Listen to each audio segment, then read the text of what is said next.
नमस्कार, मैं हूं आपके साथ प्रेरणा मिश्रा। जैसा कि आप जानते हैं कि आयुष्मान में हर बार स्वास्थ्य संबंधी समस्याओं पर खास जानकारी दी जाती है।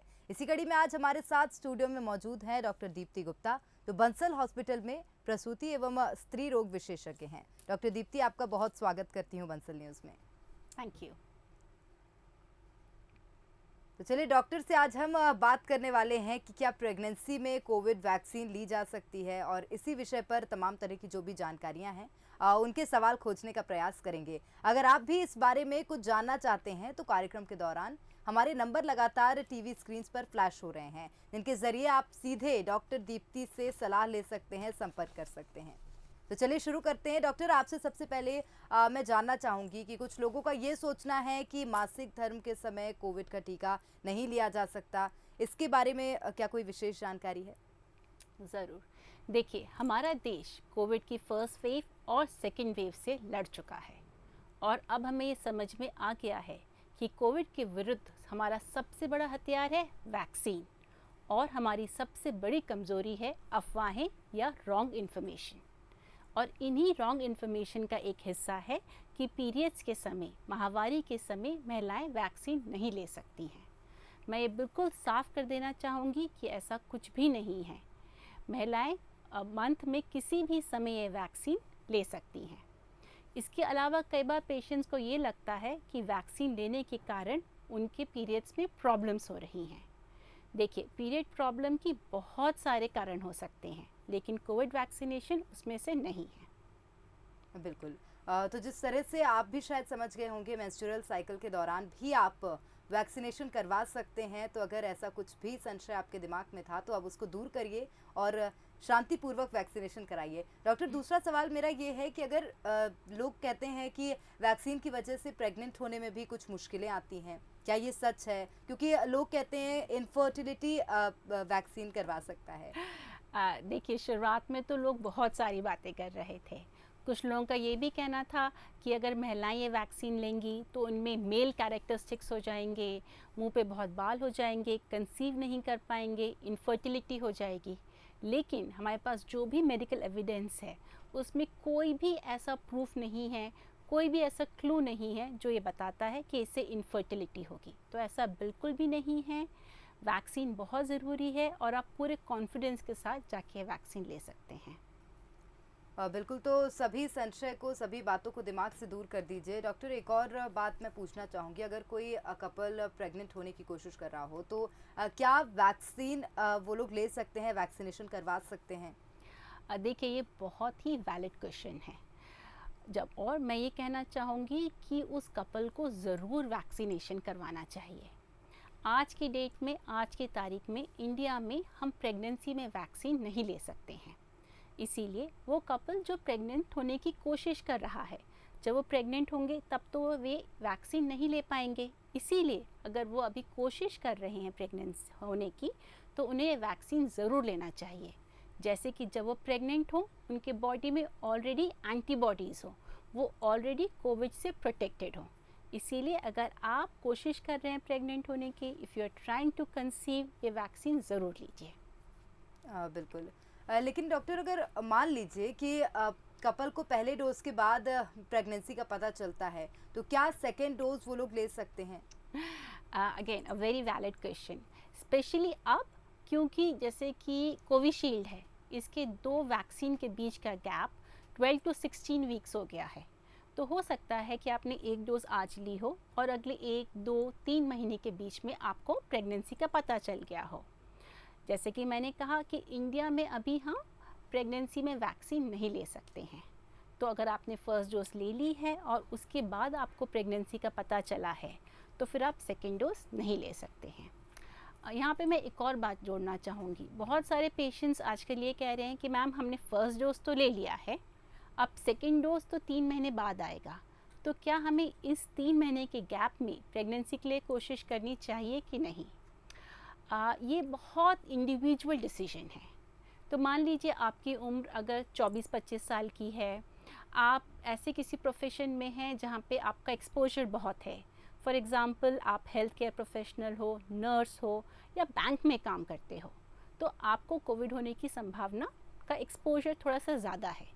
ऐसे केसेस में आप चाहें तो अपने दोनों वैक्सीन की डोजेस ले लीजिए और फिर प्रेगनेंसी प्लान करिए। ऑन दी अदर हैंड, मान लीजिए आपकी उम्र 36, 37 है, आप हाउसवाइफ हैं या वर्क फ्रॉम होम कर रहे हैं, तो आपका एक्सपोजर होने का खतरा कम है। एंड अगर आपको जल्दी प्रेगनेंसी करने की इच्छा है, if you are very eager to conceive, तो आप ये भी कर सकते हैं कि आप एक डोज लें एंड उसके बाद फिर प्रेगनेंसी प्लान करना शुरू कर दीजिए। अगर सेकेंड डोज का टाइम आते आते प्रेगनेंसी हो जाती है तो सेकेंड डोज हम नहीं लेंगे, और अगर नहीं होती है तो आप सेकेंड डोज ले लीजिए।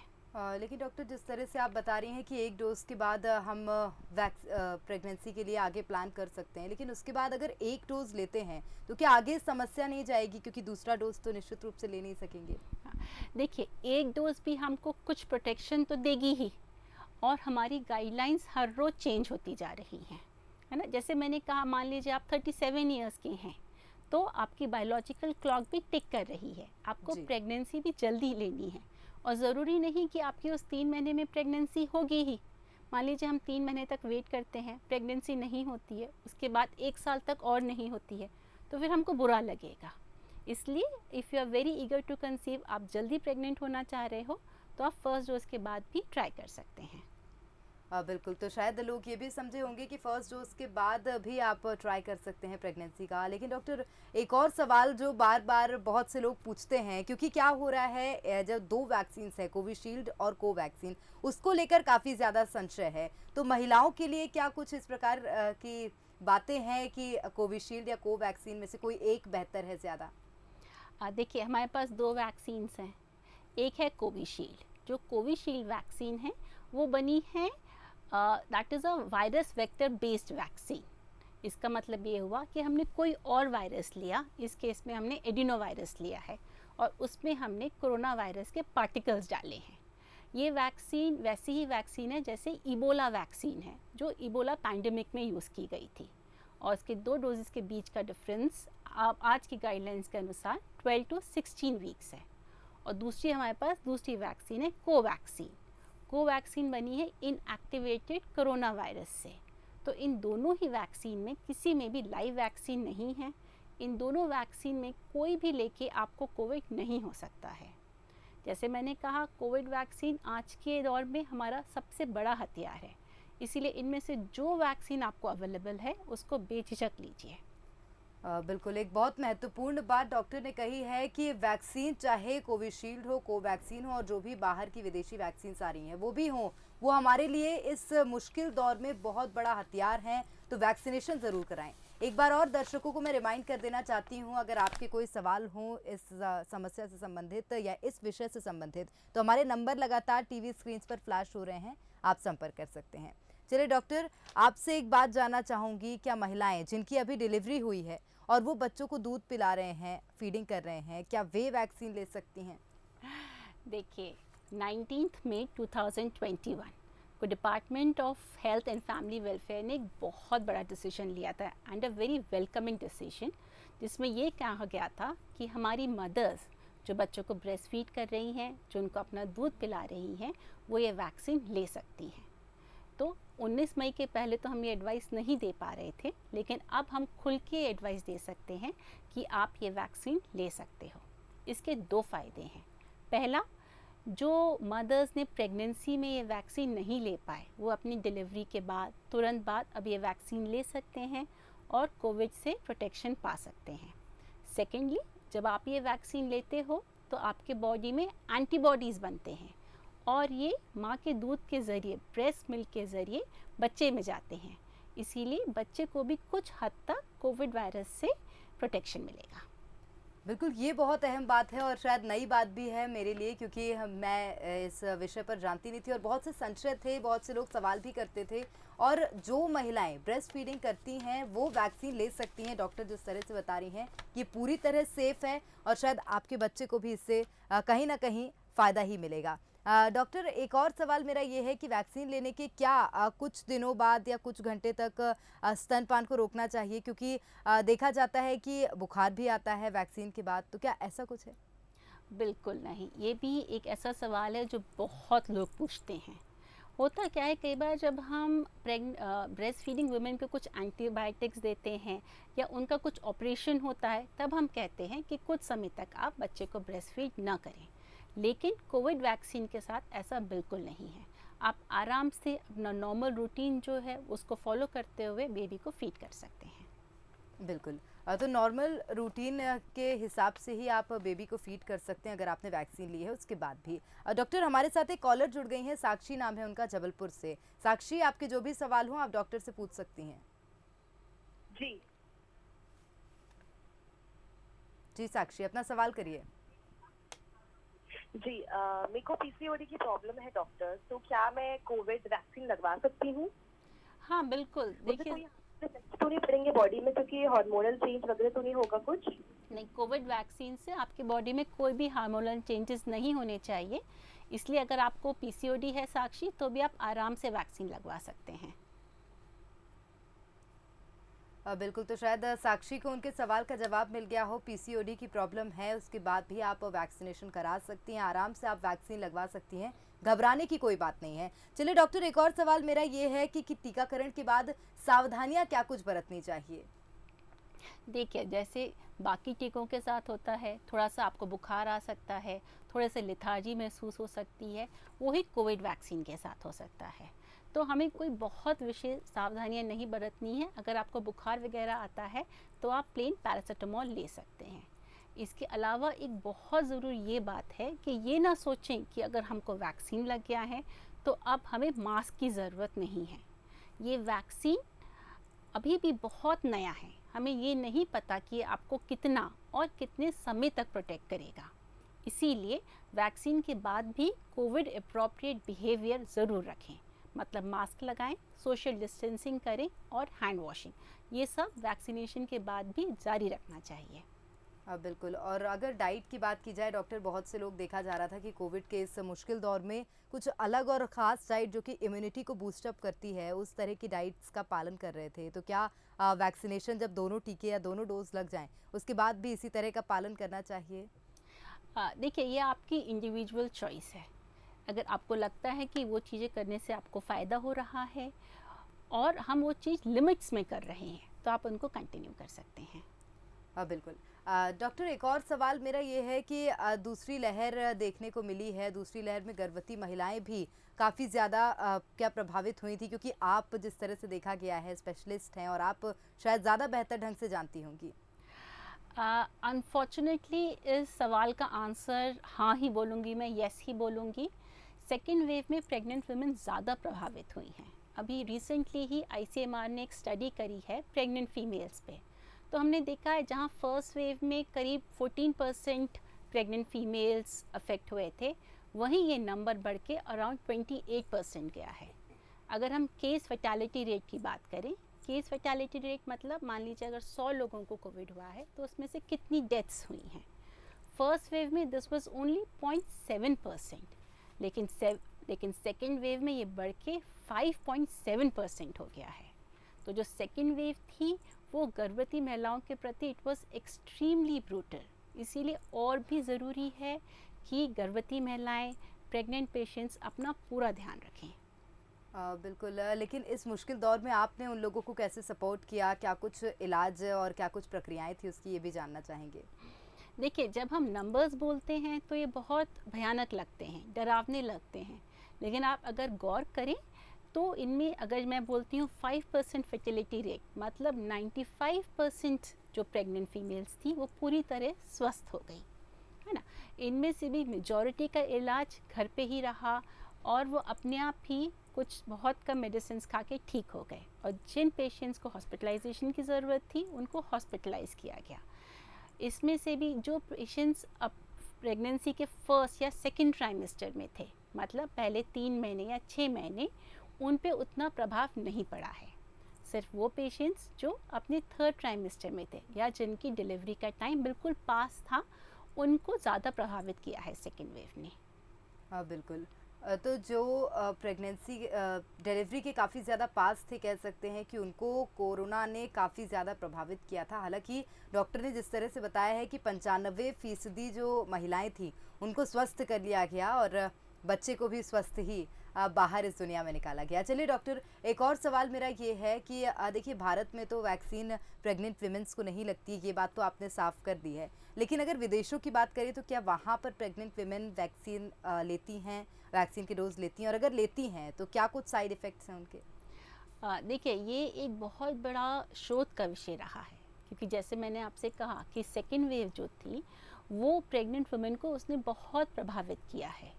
इनफैक्ट हमने सेकेंड वेव में देखा कि प्री टर्म डिलीवरी, समय के पहले बच्चे पैदा हो गए, प्रेग्नेंट वुमेन में हाई ब्लड प्रेशर का चांस हुआ, और अनफॉर्चुनेटली कुछ प्रेग्नेंट वुमेन आपकी बच्चे भी हम नहीं बचा पाए। इसीलिए ये सब देखते हुए पूरे दुनिया ने सोचा कि हाँ, हमको प्रेग्नेंट वुमेन को प्रोटेक्ट करना चाहिए। अगर हम विदेशों की बात करें तो जैसे अगर हम यूएस की बात करते हैं, यूएस में 2 वैक्सीन्स हैं, फाइज़र और मॉडर्ना। ये दोनों वैक्सीन्स mRNA वैक्सीन्स हैं और ये गर्भवती महिलाओं को दी जा रही हैं। करीब 1 लाख से ज़्यादा महिलाओं को ये वैक्सीन लग चुकी है और अभी तक कोई भी मेजर साइड इफ़ेक्ट नहीं पता चला है। इसीलिए यूएस में फाइज़र और मॉडर्ना वैक्सीन प्रेग्नेंट फीमेल्स को दी जा रही है। अगर हम यूके में बात करें तो यूके में एस्ट्राजेनेका की भी वैक्सीन उपलब्ध है। ये एस्ट्राजेनेका की वैक्सीन वही है जो इंडिया में हमें कोविशील्ड के नाम से मिल रही है, और शुरुआती दौर में वहाँ पे भी जो प्रेग्नेंट फीमेल्स हैं उनको ये एस्ट्राजेनेका की वैक्सीन दी जा रही थी। क्यों दी जा रही थी अगर हम बोलें तो हम बोलेंगे कि ये वायरस वेक्टर बेस्ड वैक्सीन है, वही वैक्सीन जो वही तरीका यूज़ किया गया है जो इबोला में किया गया था। और इबोला पैंडेमिक में जब ये वैक्सीन दी गई थी प्रेग्नेंट फीमेल्स को तो कोई भी नुकसान नहीं दिया गया था। इसी तत्व के आधार पे यूके में भी एस्ट्राजेनेका वैक्सीन दी जा रही है। कुछ दिनों बाद ये देखा गया कि उसमें से कुछ केसेस में ब्लड क्लॉट्स के केसेस पाए गए, ऑल्दो उनका नंबर बहुत कम था। इसीलिए आज के डेट पे यूके में ये कहा जा रहा है कि आप एस्ट्राजेनेका भी ले सकते हैं, लेकिन अगर आपके पास फाइज़र और मॉडर्ना वैक्सीन है तो उनको प्रायोरिटी दी जा रही है। हाँ बिल्कुल। तो क्या माना जाए डॉक्टर, अगर भारत में भी मॉडर्ना जैसी वैक्सीन्स आती हैं तो क्या प्रेग्नेंट विमेन उस वैक्सीन को ले सकती हैं? हालांकि अभी भी मेरे को संशय इस बात का है, जिस तरह से आपने बताया कि एस्ट्राजेनेका को बाहर दिया जा रहा है जो कि यहाँ पर कोविशील्ड नाम से दी जाती है, फिर क्या ऐसे कारण है कि भारत में ये वैक्सीन नहीं दी जा रही है? देखिए, हमारे पास जो रिसर्च है वो बहुत ही लिमिटेड है। जब भी हम कोई भी नया ड्रग निकालते हैं, जब भी हम कोई भी नया वैक्सीन निकालते हैं तो हम उसमें उसके जो ट्रायल्स होते हैं उनमें हम प्रेग्नेंट फीमेल्स को इंक्लूड नहीं करते हैं। इसीलिए किसी भी प्रेग्नेंट फीमेल को कोई भी वैक्सीन देना एक बहुत बड़ा फैसला है।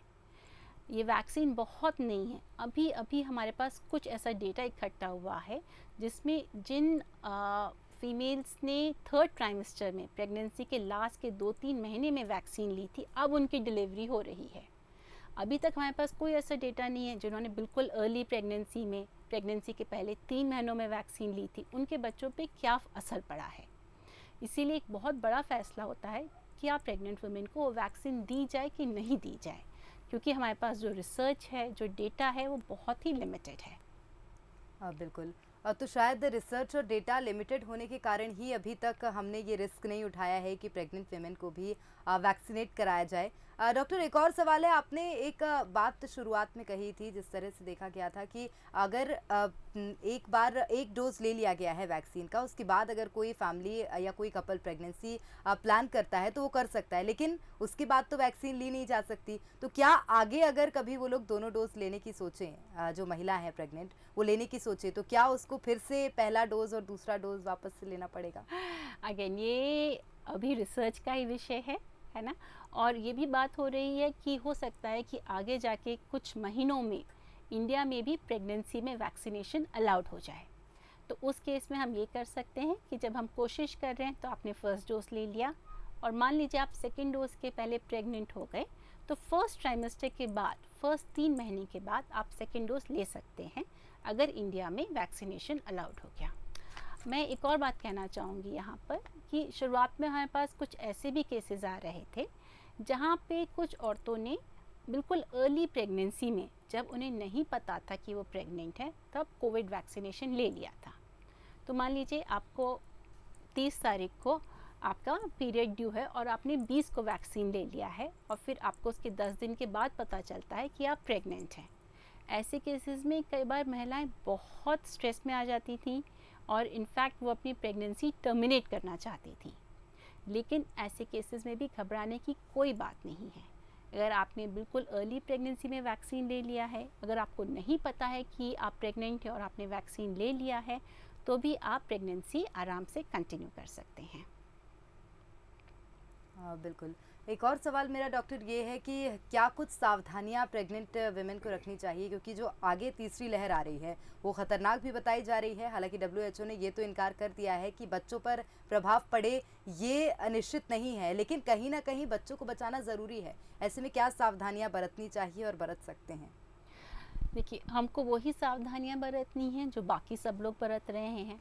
कोविड अप्रोप्रिएट बिहेवियर करना है, मास्क लगाना है, सोशल डिस्टेंसिंग रखनी है और हैंड वॉशिंग करना है। अगर आपके घर में कोई ऐसे लोग हैं जिनका बाहर बहुत आना जाना है तो उन लोगों को भी सावधानियां बरतनी चाहिए। जब वो लोग घर पे आए तो आने के पहले सबसे अपने हैंड वॉश करें, अपना मास्क उतारें।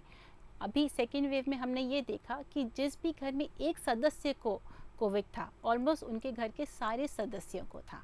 अगर किसी प्रेग्नेंट फीमेल को था तो उनके घर के सारे लोगों को था।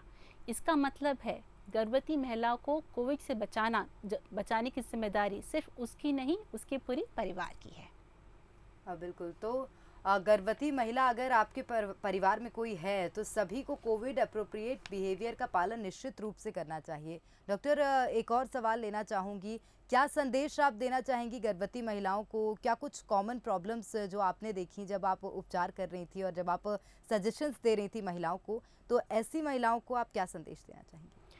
देखिए, सबसे पहले तो मैं बोलूँगी कि मैंने इस दौरान में देखा कि महिलाएं जिनको कोविड था और जिनको कोविड नहीं भी था वो बहुत स्ट्रेस में थी। तो हमको इतना ज़्यादा मानसिक तनाव नहीं लेना है और हमको अपनी प्रेगनेंसी एंजॉय करने की कोशिश करनी है, हमको खुश रहना है। इसके अलावा आपको पूरी प्रेगनेंसी में कोविड अप्रोप्रिएट बिहेवियर यूज़ करना है, mask, hand washing, social distancing. अगर आपको कोविड हो भी जाता है तो अपने डॉक्टर को बताइए और उनसे संपर्क बनाए रखिए। और मान लीजिए कोविड में आपको कोई भी मेडिकल प्रॉब्लम्स होती हैं, ब्लीडिंग होती है, बच्चे के मूवमेंट्स नहीं पता चलते, कुछ भी ऐसी प्रॉब्लम होती है तो अपने डॉक्टर को तुरंत संपर्क करिए अपने डॉक्टर के साथ। बिल्कुल। तो सामान्य रूप से जो कुछ भी किया जा सकता है, सावधानियां बरती जा सकती हैं, वो निश्चित रूप से बरतनी चाहिए। और एक बात डॉक्टर ने साफ कर दी है कि इनफर्टिलिटी का जो बढ़ जाना, इस बात का जो संशय आप सभी के दिमाग में था, शायद वो दूर कर दिया है। डॉक्टर ने साफ कहा है कि वैक्सीनेशन से इस तरह की कोई समस्या नहीं होती है और प्रेगनेंसी में वैक्सीन नहीं ली जा सकती है। तो बहुत धन्यवाद डॉक्टर, हमारे साथ जुड़ने के लिए और तमाम सवालों के जवाब देने के लिए। Thank you. तो आज डॉक्टर दीप्ति ने हमारे साथ बताया है और इस बात की जानकारी साझा की है कि क्या प्रेगनेंसी में कोविड वैक्सीन ली जा सकती है। महिलाओं के बारे में भी कई जानकारियां उन्होंने साझा की हैं। निश्चित रूप से आपको सभी सवालों के जवाब मिल गए होंगे। प्रेगनेंसी के मामलों में बिल्कुल भी लापरवाही ना बरतें, फौरन डॉक्टर से संपर्क करें और स्वस्थ रहें। इसी के साथ हमारी इस खास पेशकश में फिलहाल इतना ही। कल फिर हाजिर होंगे एक नई स्वास्थ्य संबंधी समस्या को लेकर, साथ ही आपको बताएंगे उसके उपचार।